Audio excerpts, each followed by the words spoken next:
International airport ತರ ಇರೋ railway station ನೀವು ನೋಡಿದ್ದೀರಾ? ನಾನಂತೂ ನೋಡಿ ಶಾಕ್ ಆಗೋದೆ. ಈ ರೈಲ್ವೆ ಸ್ಟೇಷನ್ ಎಲ್ಲಿ ಬರುತ್ತೆ ನಿಮಗೆ ಗೊತ್ತಾ? ಸೇಮ್ ಏರ್ಪೋರ್ಟ್ ಇದ್ದಂಗೆ ಇದೆ. ಇವತ್ತು ನಾವೆಲ್ಲರೂ ಕೂಡ ಹೋಗ್ತಾ ಇದ್ದೀವಿ ತಿರುಪತಿಗೆ. ನನ್ನ ಜೊತೆ ತಿರುಪತಿಗೆ ಬರ್ತಿರೋದು ಶ್ರೀನಿಧಿ, ಸಾಗರ್ ಅವ್ರ ತಮ್ಮ. ನಮ್ಮನೆಯಿಂದ SMVT ರೈಲ್ವೆ ಸ್ಟೇಷನ್ ತುಂಬಾನೇ ದೂರ ತಿರುಪತಿಗೆ. ಅಲ್ಲಿಂದಾನೇ ನಮ್ಮ ಟ್ರೈನ್ ಇರೋದು. ಮೊದಲು ನಾವು ಹತ್ತಿದ್ದು BMTC ನೆಲಮಂಗಲ ಇಂದ ನಾಗಸಂದ್ರ ಮೆಟ್ರೋ ಸ್ಟೇಷನ್ ಕಡೆಗೆ ಹೋಗ್ಬೇಕು. ಡ್ರೈವರ್ ಅಂತೂ ಸಖತ್ತಾಗಿ ಓಡಿಸ್ಕೊಂಡ್ ಬಂದು ನಾಗಸಂದ್ರ ಮೆಟ್ರೋ ಸ್ಟೇಷನ್ ಹತ್ರ ಬಿಟ್ಟ.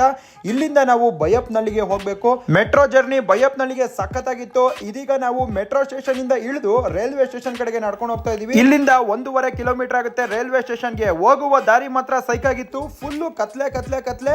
ನನ್ ಜೊತೆ ಶ್ರೀನಿಧಿ ಬಂದಿದ್ದ. ಅವನಿಗೆ ಕತ್ಲೆ ಅಂದ್ರೆ ಭಯ. ಅವನ ತಲೆಯಲ್ಲಿ ನೆಗೆಟಿವ್ ಯೋಚನೆಗಳು ತುಂಬಾ ಬರ್ತಿತ್ತು. ಯಾರೋ ಬಂದು ರಾಬರಿ ಮಾಡ್ಬಿಡ್ತಾರೆ, ಮರ್ಡರ್ ಮಾಡ್ಬಿಡ್ತಾರೆ ಅಂತ ಸಖತ್ ಭಯ ಪಟ್ಟಿದ್ದ. ಡರ್ಪೋಕ್ ನನ್ ಮಗ ಗುರು ಅವನು. ಫೈನಲಿ ನಾವು ಇಂಟರ್ನ್ಯಾಷನಲ್ ಏರ್ಪೋರ್ಟ್ ಹತ್ರ ಬಂದೇ ಬಿಟ್ವಿ. ಫ್ಲಾಗ್ ನೋಡಿ ಸಖತ್ ಖುಷಿ ಆಯ್ತು. ಜೈ ಹಿಂದ್ ಅಂತ ಕೂಡ ಹೇಳಿದೆ. ಇದು ಏರ್ಪೋರ್ಟ್ ಅಲ್ಲ ಗುರು, ರೈಲ್ವೆ ಸ್ಟೇಷನ್ ಏರ್ಪೋರ್ಟ್ ಇದ್ದಂಗೆ ಇದೆ. ಇದು ನಮ್ಮ SMVT ರೈಲ್ವೆ ಸ್ಟೇಷನ್. ಇಲ್ಲಿಂದ ನಮಗೆ ತಿರುಪತಿಗೆ ಟ್ರೈನ್ ಇದೆ. ನಡ್ಕೊಂಡು ಹೋಗುವಾಗ ಫೀಲ್ ಅಂತೂ ಸಖತ್ತಾಗಿತ್ತು. ಲೈಟಿಂಗ್ಸ್ ಎಲ್ಲ ಸಖತ್ತಾಗಿದೆ. ಒಳಗಡೆ ಕೂಡ ಏರ್ಪೋರ್ಟ್ ಇದ್ದಂಗೆ ಇತ್ತು. ಎಸ್ಕಲೇಟರ್ ಎಲ್ಲ ಕೂಡ ಇತ್ತು. ಜನಗಳು ಚೇಂಜ್ ಆಗ್ಬೇಕಷ್ಟೇ ಗುರು. ನಮ್ಮ ಬೆಂಗಳೂರು ಎಷ್ಟು ಇಂಪ್ರೂವ್ ಆಗಿದೆ ಅಂತ ನಿಮಗೆ ಈ ಒಂದು ರೈಲ್ವೆ ಸ್ಟೇಷನ್ ಗೆ ಬಂದ್ರೆ ಗೊತ್ತಾಗುತ್ತೆ. ಸಖತ್ತಾಗಿ ಇಂಪ್ರೂವ್ ಆಗಿದೆ. ಇಲ್ಲಿಂದ ತಿರುಪತಿಗೆ ಟ್ರೈನ್ ಇದೆ. ಮಧ್ಯರಾತ್ರಿ 12:15ಗೆ ಟ್ರೈನ್ ಬಿಡುತ್ತೆ. ನಾವು ಫೈನಲಿ ರೈಲ್ವೆ ಸ್ಟೇಷನ್ ಗೆ ಬಂದು ರೀಚ್ ಆಗಿದ್ದೀವಿ 11 ಗಂಟೆಗೆ. ನೀವು ಕೂಡ SMVT ರೈಲ್ವೆ ಸ್ಟೇಷನ್ ಗೆ ಬನ್ನಿ, ಸಖತ್ತಾಗಿದೆ. ವಿಡಿಯೋ ಎಲ್ಲರಿಗೂ ಕೂಡ ಶೇರ್ ಮಾಡಿ.